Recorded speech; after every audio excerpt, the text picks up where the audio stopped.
Number 5, Number 4, Number 3, Number 2, Number 1.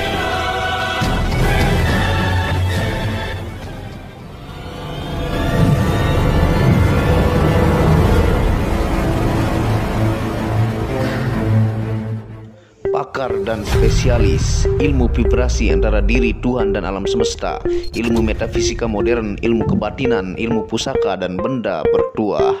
Update video terbaru dengan mengklik gratis, subscribe dan lonceng notifikasi gratis, dan selamat menikmati.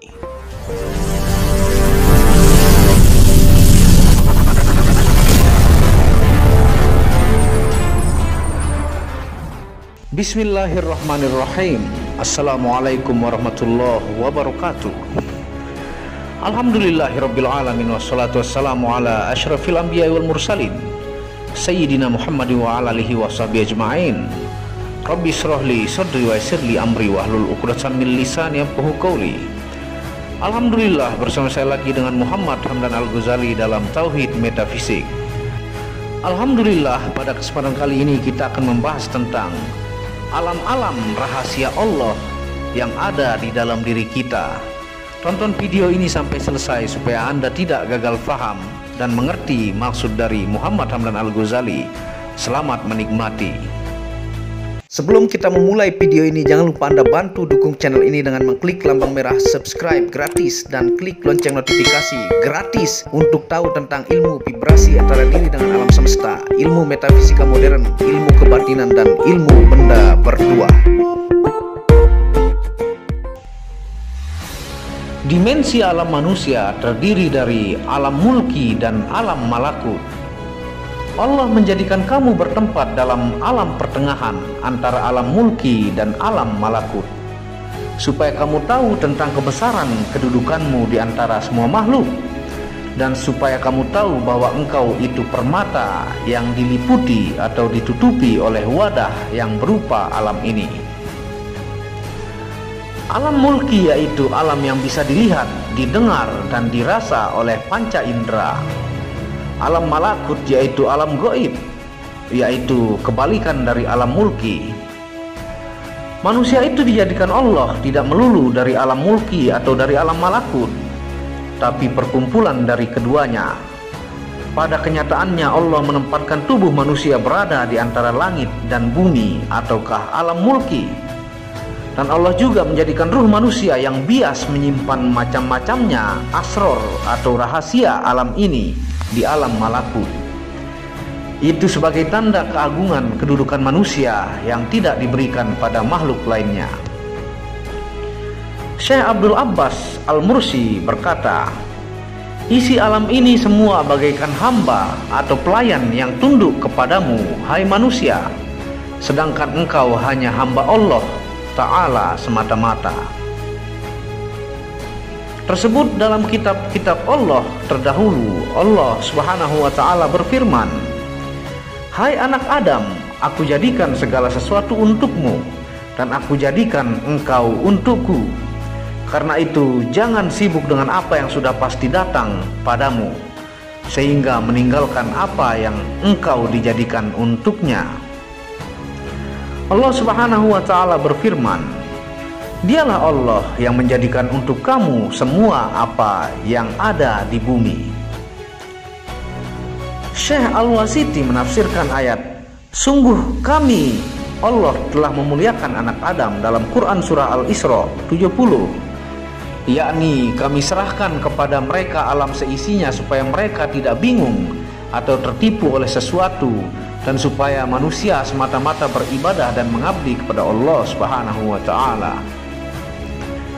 Langit dan bumi atau alam mulki itu tidak akan muat apabila ditempati ruh, seperti hikmah berikut ini. Sesungguhnya alam dunia itu dapat muat mencukupi engkau dari sudut jasmaniyahmu semata, tetapi kalau dari sudut ruhanimu, dunia tidak muat untuk kau tempati. Itu semua dikarenakan jasad atau jasmaniyahmu itu sejenis dari alamnya bumi atau mulki, dan disitulah letak hajat dan kebutuhan badan jasmanimu. Sebaliknya rohaniyahmu itu sama sekali tidak sejenis dengan alam dunia ini. Karena itu janganlah menggantungkan semua persoalan rohani pada dunia. Seharusnya lah hanya berhubungan dengan Allah Subhanahu wa ta'ala. Ringkasnya, manusia itu ada dua unsur, yaitu jasmaniyah dan ruhaniyah secara umumnya. Jasmani dengan alam dunia itu sejenis. Jadi apabila jasmani memenuhi kebutuhannya dengan apa yang ada di bumi ini, maka tidak akan rusak. Sebaliknya ruhani itu dengan makhluk di dunia ini sangatlah berbeda dan tidak sejenis. Jadi ruh itu tidaklah pantas berhubungan dengan makhluk dunia ini. Akan tetapi yang pantas itu berhubungan langsung dengan tuannya, yaitu Allah Azza wa Jalla. Syekh Ahmad bin Khodzarwaih ketika ditanya, amal apa yang lebih utama? Jawabnya, menjaga hati, jangan sampai condong menoleh kepada selain Allah. Orang yang ada di alam dunia ini dan belum dibukakan baginya luasnya alam gaib atau malakut, ia akan tetap terpenjara oleh apa yang meliputi dirinya, yaitu syahwat, nafsu, dan kebiasaan dirinya, dan akan terkepung oleh bentuk dirinya ataukah kepentingan-kepentingan badannya. Apabila seseorang belum dibukakan dan belum mengetahui alam-alam rahasianya Allah atau alam malakut, maka ruhnya akan selalu terpenjara oleh akuan atau semua makhluk. Maka ia akan selalu terhijab dari Allah, walaupun ia alim di bidang ilmu zohir, karena ilmu zohir tidak bisa mengeluarkan mereka dari penjara alam dunia. Dalam kitab Qut al-Qulub disebutkan, semua orang yang tidak dibukakan ilmu batin atau gaib, maka mereka golongan ahlul yamin ataukah kebaikan. Dan orang-orang yang dibukakan ilmu batin, merekalah orang yang dekat dengan Allah. Engkau akan tetap terikat dengan akuan atau makhluk selama engkau belum bisa melihat mukawin atau zat yang menciptakan makhluk. Tetapi bila engkau sudah bisa melihat pencipta alam atau makhluk, maka alam atau makhluk akan tunduk kepadamu. Selama manusia masih terikat dan terpenjara oleh akuan atau makhluk dan masih terkurung dalam bentuk dirinya, maka akuan akan menjadi pemimpinnya dan ia akan selalu mencintai dan bergantung pada makhluk, sehingga dia jauh dari Tuhannya. Sebaliknya, apabila manusia sudah bisa melihat, menyaksikan mukawin atau zat yang menciptakan makhluk, yakni mereka sadar bahwa semua makhluk itu ada yang menciptakan dan semua makhluk itu hanya bergantung pada penciptanya, mereka akan terbebas dari penjara dan ikatan makhluk atau dunia, dan makhluk akan tunduk padanya dan dia menjadi pemimpinnya karena mereka hanya mencintai dan bergantung pada Tuhannya. Dalam sebuah hadis qudsi diceritakan Allah Subhanahu wa ta'ala berfirman, "Hai hambaku, jadikanlah himmah tujuanmu hanya kepadaku. Niscaya aku cukupi segala hajat kebutuhanmu. Selama aku dengan engkau, engkau menduduki sebagai hamba, dan selama engkau dengan aku, maka engkau di tempat yang dekat. Mintalah apa saja untuk dirimu." Syekh Abu Abdullah Al-Jalla berkata, siapa yang hasrat semangat tujuannya lebih tinggi dari alam benda atau dunia, maka ia pasti sampai kepada Allah yang menciptakan alam. Tetapi siapa yang tujuannya hanya pada sesama makhluk, maka tidak akan mendapatkan Tuhannya, sebab Allah maha mulia untuk dapat menerima dipersekutukan. Syekh Ash-Shibli berkata, tidak pernah tergerak dalam hati orang yang mengenal Allah pencipta alam ini sesuatu dari hal alam benda atau makhluk, yakni seseorang yang benar-benar telah mengenal Allah tidak merasa butuh dengan makhluk atau dunia. Sifat khususiyah atau kewalian yang diberikan kepada hamba itu tidak memastikan hilangnya sifat-sifat kemanusiaan atau basyariah. Perumpamaan sifat khususiyah itu bagaikan terangnya matahari di waktu siang yang tampak di ufuk ruangan antara langit dan bumi. Tetapi bukan dari ufuk, ada kalanya terbit nur cahaya sifat-sifat Allah yang diumpamakan cahaya matahari pada kegelapan. Kejadian wujudmu yang diumpamakan gelapnya waktu malam. dan ada kalanya dicabut yang demikian itu daripadamu, maka Allah mengembalikan kamu pada asal kejadianmu. Maka terangnya siang itu bukan dari kamu dan bukan kepadamu, tetapi ia datang kepadamu. Yakni apabila seseorang diberikan sifat-sifat khususiyah seperti kemarifatan, kasyaf, bisa memerintah makhluk sesuai dengan kemauannya dan lain-lain, orang tersebut tidak bisa hilang sifat-sifat kemanusiaannya seperti hina, lemah, fakir, bodoh, dan lain-lain. Dan juga tidak pasti menghilangkan kebutuhan-kebutuhan manusiawinya seperti makan, minum, pakaian, tempat tinggal, dan lainnya. Sebab semua sifat-sifat manusia itu perkara yang tidak bisa berpisah dari manusia. Sifat-sifat khususiyah yang diberikan Allah kepada hambanya dan ditutupinya dengan nyatanya sifat-sifat kemanusiaan itu bagaikan cahaya matahari yang menerangi ufuk atau ruangan antara langit dan bumi. Apabila matahari belum bersinar, maka akan gelap gulita dan tidak ada cahaya. Dan ketika matahari memancarkan cahayanya lagi, maka akan kembali terang benderang. Begitu juga nur rububiyah yang ada di hati manusia.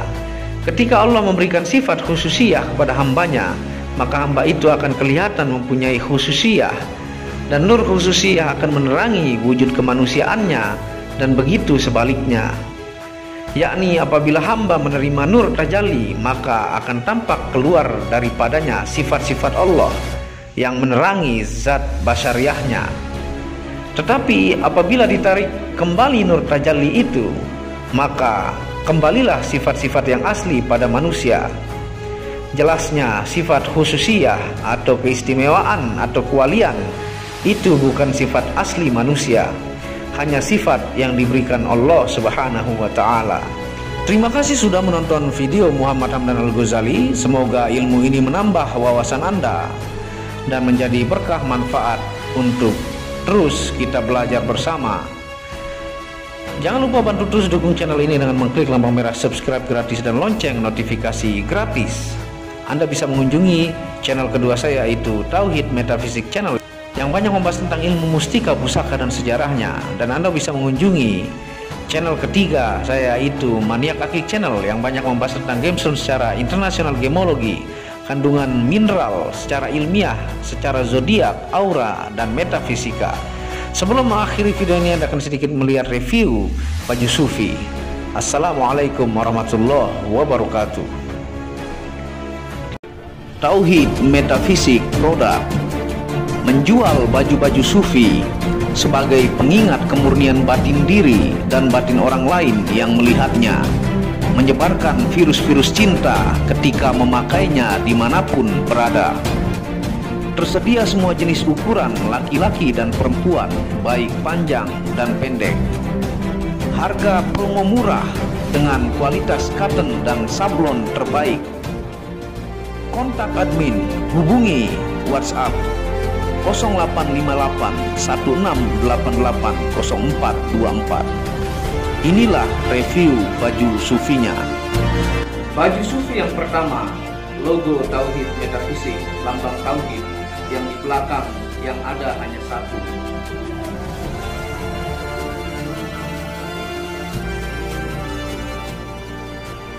Baju sufi yang kedua, aku lebih memilih menjadi orang murni.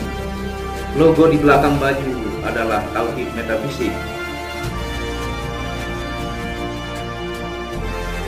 Baju sufi yang ketiga, ketika hawa nafsu takluk, maka damailah dunia. Tulisan di belakang adalah logo Tauhid Metafisik.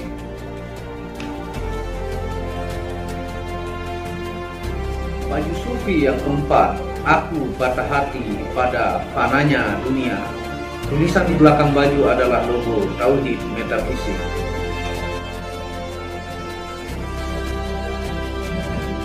Baju sufi yang kelima, suara nuranimu bersih dan murni. Tulisan di belakang baju adalah logo Tauhid Metafisik.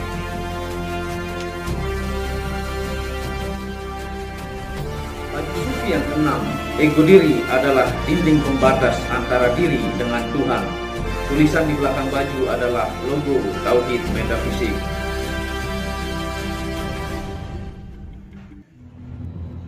Segera pesan baju-baju sufi, stok terbatas. Terima kasih.